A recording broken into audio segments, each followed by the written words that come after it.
ಪ್ರೀತಿಯ ವಿದ್ಯಾರ್ಥಿಗಳೇ ಹಾಗೂ ಆತ್ಮೀಯ ಯೂಟ್ಯೂಬ್ ಚಾನಲ್ ವೀಕ್ಷಕರೇ, ತಮಗೆಲ್ಲರಿಗೂ ನಮಸ್ಕಾರಗಳು. ವಿದ್ಯಾರ್ಥಿಗಳೇ, ಈ ದಿವಸ 10ನೇ ತರಗತಿ ಗಣಿತ ವಿಷಯಕ್ಕೆ ಸಂಬಂಧಪಟ್ಟಂತೆ FF4 ಪ್ರಶ್ನೆ ಪತ್ರಿಕೆ ಹಾಗೂ ಮಾದರಿ ಉತ್ತರಗಳನ್ನು ಇವತ್ತಿನ ವಿಡಿಯೋದಲ್ಲಿ ಅಭ್ಯಾಸ ಮಾಡೋಣ. ವಿದ್ಯಾರ್ಥಿಗಳ ಇವತ್ತಿನ ವಿಡಿಯೋ ನಿಮಗೆ ಇಷ್ಟವಾದರೆ ಪ್ಲೀಸ್ ಲೈಕ್ ಮಾಡಿ, ಶೇರ್ ಮಾಡಿ ಹಾಗೂ ಸಬ್ಸ್ಕ್ರೈಬ್ ಮಾಡೋದನ್ನು ಮರಿಬೇಡಿ ಅಂತ ಹೇಳ್ತಾ ಪ್ರಶ್ನೆ ಪತ್ರಿಕೆಯನ್ನು ನೋಡೋಣ. ಸೊ ಫಸ್ಟ್ ಮೇನ್, ಕೆಳಗಿನ ಪ್ರಶ್ನೆಗಳಿಗೆ 4 ಪರ್ಯಾಯ ಉತ್ತರಗಳನ್ನು ನೀಡಲಾಗಿದೆ. ಅವುಗಳಲ್ಲಿ ಸೂಕ್ತವಾದ ಉತ್ತರವನ್ನು ಆರಿಸಿ ಅದರ ಕ್ರಮಾಕ್ಷರದೊಡನೆ ಪೂರ್ಣ ಉತ್ತರವನ್ನು ಬರೆಯಿರಿ ಅಂತಿದೆ. 3 ಪ್ರಶ್ನೆ, ಪ್ರತಿ ಪ್ರಶ್ನೆಗೆ 1 ಅಂಕ, ಟೋಟಲ್ 3 ಅಂಕ ಫಸ್ಟ್ ಮೇನಿಂದ ಬರುತ್ತೆ. ಸೊ ಅದರಲ್ಲಿ 1ನೇ ಪ್ರಶ್ನೆ ಏನಿದೆ ಅಂತ ನೋಡೋಣ. ಒಂದು ನೇರ ವೃತ್ತಪಾದ ಸಿಲಿಂಡರ್ನ ಘನಫಲ 1540 ಸೆಂಟಿಮೀಟರ್ ಕ್ಯೂಬ್ ಮತ್ತು ಎತ್ತರ 10 ಸೆಂಟಿಮೀಟರ್ ಆದರೆ ಅದರ ಪಾದದ ವಿಸ್ತೀರ್ಣವು option A 15.4 centimetre, option B 15.4 centimetre square, option C 154 centimetre square, option D 154 centimetre cube ಇದೆ. ಎರಡನೇ ಪ್ರಶ್ನೆ, ವರ್ಗೀಕೃತ ದತ್ತಾಂಶಗಳ ಸರಾಸರಿಯನ್ನು ನೇರ ವಿಧಾನದಿಂದ ಕಂಡುಹಿಡಿಯುವ ಸೂತ್ರವು x bar is equal to option A summation fi into xi by summation fi, option B summation fi plus xi by summation fi, option C summation fi by summation fi into xi, option D summation fi minus xi by summation fi. ಇನ್ನು ಮೂರನೇ ಪ್ರಶ್ನೆ, ಒಂದು ಯಾದೃಚ್ಛಿಕ ಪ್ರಯೋಗದ ಎಲ್ಲ ಪ್ರಾಥಮಿಕ ಘಟನೆಗಳ ಸಂಭವನೀಯತೆ ಮೊತ್ತವು option A 0, option B 1/2, option C 1, option D -1. ಇನ್ನು ಸೆಕೆಂಡ್ ಮೇನಿಗೆ ಬರೋಣ. ಕೆಳಗಿನ ಪ್ರಶ್ನೆಗಳಿಗೆ ಉತ್ತರಿಸಿ ಅಂತಿದೆ. 2 ಪ್ರಶ್ನೆ, ಪ್ರತಿ ಪ್ರಶ್ನೆಗೆ 1 ಅಂಕ.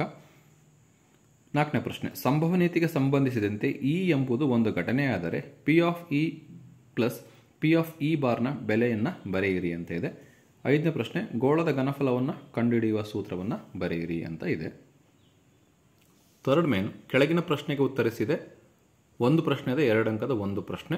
ಸೊ 6ನೇ ಪ್ರಶ್ನೆ, 3.5 ಸೆಂಟಿಮೀಟರ್ ತ್ರಿಜ್ಯವನ್ನು ಹೊಂದಿರುವ ಒಂದು ಶಂಕುವನ್ನು ಅಷ್ಟೇ ತ್ರಿಜ್ಯವನ್ನು ಹೊಂದಿರುವ ಒಂದು ಅರ್ಧಗೋಳದ ಮೇಲೆ ಜೋಡಿಸಿ ಒಂದು ಆಟಿಕೆಯನ್ನು ತಯಾರಿಸಲಾಗಿದೆ. ಆಟಿಕೆಯ ಒಟ್ಟು ಎತ್ತರ 15.5 ಸೆಂಟಿಮೀಟರ್ ಆಗಿದೆ. ಆಟಿಕೆಯ ಪೂರ್ಣ ಮೇಲ್ಮೈ ವಿಸ್ತೀರ್ಣವನ್ನು ಕಂಡುಹಿಡಿಯಿರಿ ಅಂತ ಇದೆ. ಇದು 6ನೇ ಪ್ರಶ್ನೆ. ಇನ್ನು 4ನೇ ಮೇನಿಗೆ ಬರೋಣ. ಕೆಳಗಿನ ಪ್ರಶ್ನೆಗಳಿಗೆ ಉತ್ತರಿಸಿ. 3 ಪ್ರಶ್ನೆಗಳು 3 ಅಂಕ, ಟೋಟಲ್ 9 ಅಂಕ, ಪ್ರತಿ ಪ್ರಶ್ನೆಗೆ 3 ಅಂಕ. 7ನೇ ಪ್ರಶ್ನೆ, ಕೆಳಗಿನ ಆವೃತ್ತಿ ವಿತರಣಾ ಪಟ್ಟಿಗೆ ಸರಾಸರಿಯನ್ನು ಕಂಡುಹಿಡಿಯಿರಿ ಅಂತಿದೆ. ಸೊ ವರ್ಗಾಂತರ ಆವೃತ್ತಿಯನ್ನು ಕೊಟ್ಟಿದೆ, ಇದಕ್ಕೆ ಸರಾಸರಿಯನ್ನು ಕಂಡುಹಿಡಿಯಬೇಕು. ಪ್ರಶ್ನೆ 7. ಇನ್ನು ಪ್ರಶ್ನೆ 8, ಕೆಳಗಿನ ಆವೃತ್ತಿ ವಿತರಣಾ ಪಟ್ಟಿಗೆ ಮಧ್ಯಾಂಕವನ್ನು ಕಂಡುಹಿಡಿಯಿರಿ ಅಂತಿದೆ. ಸೊ ವರ್ಗಾಂತರ ಆವೃತ್ತಿಯನ್ನು ಕೊಟ್ಟಿದ್ದಾರೆ. ಸೊ ಇವುಗಳನ್ನು ಬಳಸಿಕೊಂಡು ಮಧ್ಯಾಂಕವನ್ನು ಕಂಡುಹಿಡಿಯಬೇಕು. ಪ್ರಶ್ನೆ 9, ಒಂದು ಪೆಟ್ಟಿಗೆಯಲ್ಲಿ 1ರಿಂದ 20ರವರೆಗೆ ನಮೂದಾಗಿರುವ 20 ಕಾರ್ಡ್ಗಳಿವೆ. ಪೆಟ್ಟಿಗೆಯಿಂದ ಒಂದು ಕಾರ್ಡನ್ನು ಯಾದೃಚ್ಛಿಕವಾಗಿ ತೆಗೆದಾಗ ಒಂದು ಪೂರ್ಣವರ್ಗ ಸಂಖ್ಯೆಯನ್ನು ಪಡೆಯುವ ಸಂಭವನೀಯತೆ ಮತ್ತು 2 ಮತ್ತು 3ರಿಂದ ಭಾಗವಾಗುವ ಸಂಖ್ಯೆಯನ್ನು ಪಡೆಯುವ ಸಂಭವನೀಯತೆ ಇವುಗಳನ್ನು ಕಂಡುಹಿಡಿಯಿರಿ ಅಂತಿದೆ. ಇದು ಪ್ರಶ್ನೆ 9 ಆಗಿದೆ. ಇನ್ನು ಕೊನೆಯ ಪ್ರಶ್ನೆ 5ನೇ ಮೇನ್, ಕೆಳಗಿನ ಪ್ರಶ್ನೆಗೆ ಉತ್ತರಿಸಿ ಅಂತಿದೆ. 1 ಪ್ರಶ್ನೆ 4 ಅಂಕ. 10ನೇ ಪ್ರಶ್ನೆ, 10 ಸೆಂಟಿಮೀಟರ್ ವ್ಯಾಸ ಮತ್ತು 20 ಸೆಂಟಿಮೀಟರ್ ಎತ್ತರವನ್ನು ಹೊಂದಿರುವ ಸಿಲಿಂಡರ್ನ ಒಂದು ಬದಿಗೆ ಅಷ್ಟೇ ವ್ಯಾಸದ ಅರ್ಧಗೋಳವನ್ನು ಮತ್ತು ಇನ್ನೊಂದು ಬದಿಗೆ ಅಷ್ಟೇ ವ್ಯಾಸದ ಹಾಗೂ ಓರೆ ಎತ್ತರ 13 ಸೆಂಟಿಮೀಟರ್ ಇರುವ ಶಂಕುವನ್ನು ಜೋಡಿಸಿ ಒಂದು ಆಟಿಕೆಯನ್ನು ತಯಾರಿಸಲಾಗಿದೆ. ಈ ಆಟಿಕೆಯ ಮೇಲ್ಮೈ ವಿಸ್ತೀರ್ಣವನ್ನು ಕಂಡುಹಿಡಿಯಿರಿ ಅಂತ ಇದೆ. ಸೊ ಇದು ಪ್ರಶ್ನೆ ಪತ್ರಿಕೆ ಆಗಿದೆ ವಿದ್ಯಾರ್ಥಿಗಳೇ. ಈಗ ಈ ಪ್ರಶ್ನೆಗಳಿಗೆ ಉತ್ತರಗಳನ್ನು ನೋಡ್ತಾ ಹೋಗೋಣ. FF4 ಗಣಿತ 10ನೇ ತರಗತಿ ಮಾದರಿ ಉತ್ತರಗಳು, ಅಂಕಗಳು 20. ಸೊ ಫಸ್ಟ್ ಪ್ರಶ್ನೆ, 1ನೇ ಪ್ರಶ್ನೆಗೆ ಸಿಲಿಂಡರ್ನ ಘನಫಲ = πr²h. ಸೊ ನಮಗೆ ಆನ್ಸರ್ ಎಷ್ಟು ಬರುತ್ತೆ ಇದು ಅಂದರೆ 154 centimetre square, option C. So 1ನೇ ಪ್ರಶ್ನೆಗೆ ಉತ್ತರ ಆಪ್ಷನ್ ಸಿ 154 ಸೆಂಟಿಮೀಟರ್ ಸ್ಕ್ವೇರ್. ಇನ್ನು 2ನೇ ಪ್ರಶ್ನೆಗೆ option A summation fi into xi by summation fi. 3ನೇ ಪ್ರಶ್ನೆಗೆ ಆಪ್ಷನ್ ಸಿ 1. 2ನೇ ಮೇನಲ್ಲಿ 4ನೇ ಪ್ರಶ್ನೆಗೆ P of E plus P of E bar = 1. 5ನೇ ಪ್ರಶ್ನೆಗೆ ಗೋಳದ ಘನಫಲ = 4/3 πr³. ಥರ್ಡ್ ಮೇನಲ್ಲಿ 6ನೇ ಪ್ರಶ್ನೆಗೆ ಉತ್ತರ ಚಿತ್ರವನ್ನು ಬರೆದು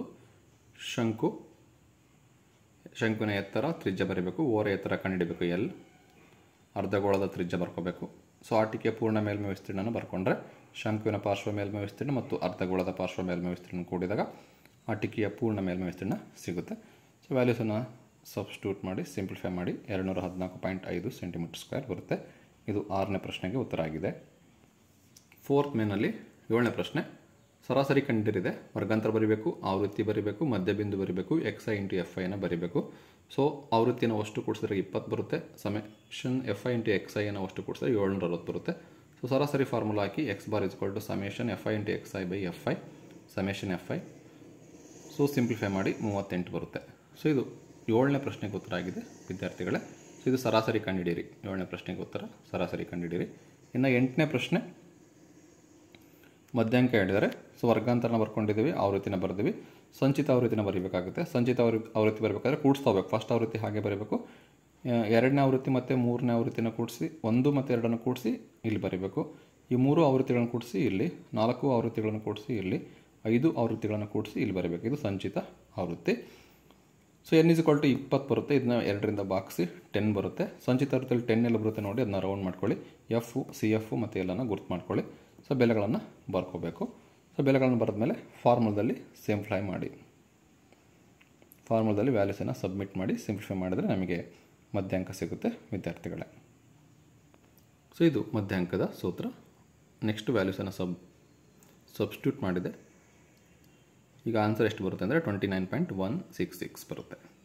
ಇನ್ನು 9ನೇ ಪ್ರಶ್ನೆಗೆ ಸೊ ಏನು ಬರ್ಕೊಂಡಿವಿ, n(s) 20 ಆಗುತ್ತೆ. A 1496, n(a) 4 ಆಗುತ್ತೆ. P(a) = n(a)/n(s). ಸೊ 4/20 ಆಗುತ್ತೆ. ಸಿಂಪ್ಲಿಫೈ ಮಾಡಿದರೆ 1/5 ಆಗುತ್ತೆ. ಸೊ ಇದು 9ನೇ ಪ್ರಶ್ನೆಯಲ್ಲಿ 1ನೇ ಪ್ರಶ್ನೆಗೆ ಉತ್ತರ. ಹಾಗೆ 2ನೇ ಪ್ರಶ್ನೆ B 6, 12, 18 ಆಗುತ್ತೆ. n(b) 3 ಆಗುತ್ತೆ. P(b) = n(b/n(s). ಸೊ 3/20 ಆಗುತ್ತೆ. ಸೊ ಇದು 9ನೇ ಪ್ರಶ್ನೆಗೆ ಉತ್ತರ ಆಗಿದೆ. ಇನ್ನು ಕೊನೆಯ ಪ್ರಶ್ನೆ ನೋಡೋಣ, 10ನೇ ಪ್ರಶ್ನೆ. ಸೊ 5ನೇ ಮೇನ್ 10ನೇ ಪ್ರಶ್ನೆ. ಶಂಕು L ಕೊಟ್ಟಿದ್ದಾರೆ 13 ಸೆಂಟಿಮೀಟರ್, R ಕೊಟ್ಟಿದ್ದಾರೆ 5 ಸೆಂಟಿಮೀಟರ್. ಸೊ ಓರೆ ಎತ್ತರ ಮತ್ತು ತ್ರಿಜ್ಯ ಇದೆ. ಎತ್ತರ ಕಂಡುಹಿಡಿಬೇಕು, H 12 ಸೆಂಟಿಮೀಟರ್ ಆಗುತ್ತೆ.